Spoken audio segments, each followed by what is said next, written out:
Hi everyone, in this video we're going to talk about the factors that can affect enzyme activity. There are a whole host of different factors that could do that, but there are four main ones that I want to discuss. First one is temperature. Okay. Next is pH. Next is enzyme concentration. And then last, and I'm leaving this for last because it's a little bit tricky to kind of see this, is substrate concentration. Okay, so let's take a look at each of these sort of individually. I'll start with temperature. So imagine now you have a way to measure the catalysis that an enzyme can do for a reaction and essentially determine the rate of reaction. So if we were to change the temperature, I'm going to just draw a graph here where I have temperature, and let's put it in degrees centigrade. And let's say this is 10, 20, 30, 40, 50, and let's go all the way up to 100 degrees centigrade. Okay, and then on my y-axis, I'm going to have reaction rate. Okay, so if I had a way to measure the rate that the substrate is being converted into product, and I measured that at different temperatures for a particular enzymatic catalyzed reaction, often what you find is at low temperatures, your reaction rate's quite low. I'm going to just put this in terms of a percentage. Okay, so let's say I have 100% of the maximal reaction rate, and this is, say, 50 down here. So this would be 0. So at very low temperatures, I'm going to usually have a fairly low reaction rate. But for organisms like us that have an ideal body temperature of 37 degrees, we'll just draw a little dotted line up here, most of our enzymes have evolved to have an optimal reaction rate of about 37 degrees. So what happens is if you measure an enzyme's activity at low temperature, often you'll have a very low reaction rate, but as you do successive experiments by just increasing the temperature and measure that reaction rate, what you'll find for most of our enzymes is that they'll tend to have an optimal reaction rate of around 37 degrees. Now, as you increase temperature, go to 40, 50 degrees, notice that that reaction rate is going to drop off. And eventually, when you get up near boiling water, you're going to denature the proteins. Okay, and when a protein becomes denatured, recall it unfolds, and therefore it doesn't have the right three-dimensional shape to catalyze a reaction. Okay, so that's one of the main components that could affect enzyme activity is temperature. Now, before I move on to pH, envision now we're talking about a different organism, not a human, but let's say an Atlantic salmon living out in the Arctic Ocean.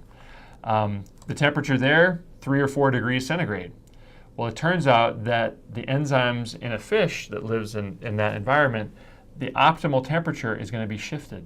Okay, so they're going to have an optimal pH curve that's going to look very different than, say, ours. Likewise, if I was looking at, say, a bacteria, a thermophilic bacteria that maybe grows in a hydrothermal vent, the temperature, maybe close to 100 degrees centigrade, those organisms need to have enzymes that are stable at much higher temperatures. So their curve would actually be shifted over closer to 100 degrees to give a maximal rate. All right, so that covers temperature. Next, let's look at pH. So if I did a similar experiment with an enzymatically catalyzed reaction, but this time instead of changing the heat, I'm going to change the pH of my reaction. So in our bodies, the optimal sort of physiological pH is a little bit above 7. It's actually about 7.4, so I'm going to just draw a line there. So most of the enzymes that are in our cells, they're going to have an optimal pH curve that's a fairly narrow range. So at low pHs, very acidic pHs, or very basic pH, I'd actually have a rate that's really quite low. But as I get closer to my optimal pH, I get a curve that looks kind of like that. All right? So that would be the case for most normal enzymes in our tissues. However, if we were looking at, say, enzymes in our digestive tract, so let's say our stomach, we know the pH of our stomach is down closer to 1.5 to 2. Digestive enzymes, their curve is actually shifted quite a bit further to the left here. and they would have an optimal pH around 1.5 or 2. In changing the pH, what are we actually doing here? Well, when we change, say, to more acidic pHs, we're going to be converting carboxylic acid groups into, carboxylate groups into the protonated forms. And what this will do, it tends to denature proteins, number one, and it also changes the protonation state of possible catalytic active site residues. So when you change the pH of a protein, you definitely will either denature it or possibly change the catalytic active residues. Okay, the third factor that could definitely affect an enzyme's activity is actually the amount of enzyme that you put into the reaction that you're looking at. So if we were to change the enzyme concentration, let's take a look at what would happen. Again, each individual enzyme has to bind an individual substrate, do the catalysis, release the product, and then the enzyme can come back and bind another one. So each enzyme has a finite rate that it can convert a substrate to a product. So if I have one enzyme molecule, it's going to give me some rate. Let's just put a value here. Okay? If I have no enzyme, let's assume that it's a very, very slow reaction. Let's say there's no rate, essentially. So if I double the amount of enzyme, okay, so instead of having one enzyme present, now I have two enzyme molecules that can search around for substrates and convert them, you end up doubling the rate. If I quadruple the amount of enzyme, I end up quadrupling the rate. So you end up getting a linear regression. Okay, so when you double enzyme concentration, you double the rate. And this is a very important test that we often do in the lab to make sure that what we're actually dealing with is an enzyme. If we double the amount of what we think is an enzyme and the rate just stays the same, that makes us consider that what we're looking at might not actually be an enzyme.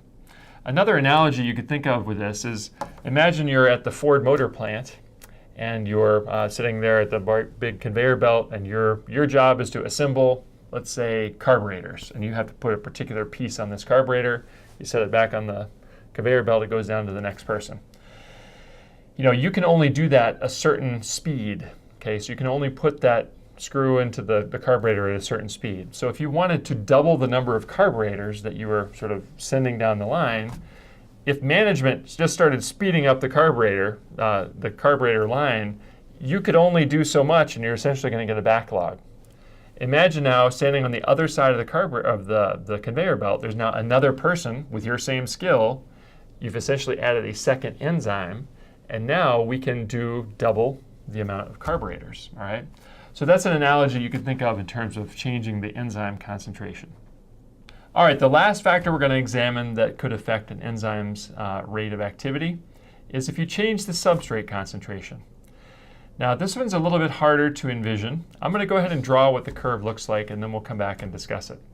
So at low substrate concentrations, okay, I essentially am going to see a fairly linear increase in the reaction rate. However, as I get to larger and larger substrate concentrations, what's going to happen is I'm going to sort of plateau out here at 100%. So I end up getting a curve that's going to look kind of like this. And notice there is this sort of asymptotic value that the curve never really quite reaches. Okay, so what's going on here? Well, let's go back to my analogy of the carburetor sort of conveyor belt. Let's say that management is cheap and they don't want to hire another person like me to stand on the other side of the conveyor belt. Well, again, I'm only able to, if I'm sort of in this analogy, if I'm one enzyme, if I'm only able to convert substrate to product at a certain rate, at fairly low amounts of carburetors coming down the line, I can no problem convert those and convert them into the product. So that would represent a low substrate concentration. But if they started to speed up the conveyor belt, eventually I reach what's called a saturation point, where I can't physically convert any more carburetors into the product. And that's what happens with enzymes. They become saturated. So this part of the curve up here at high substrate concentrations is called enzyme saturation. And again, what that means is the enzyme has become completely saturated with as much substrate as it can possibly handle per unit time to convert it to product. This little line up here is called the Vmax. Okay, it's the maximal velocity or reaction rate that an enzyme, a single enzyme, could actually bring about. Okay, so that summarizes then, or that's the fourth of the four things that affect enzyme activity. First one was temperature, then we had pH, then we had enzyme concentration, and now finally substrate concentration. All right, so I hope that helps. Good luck with looking at enzyme activity.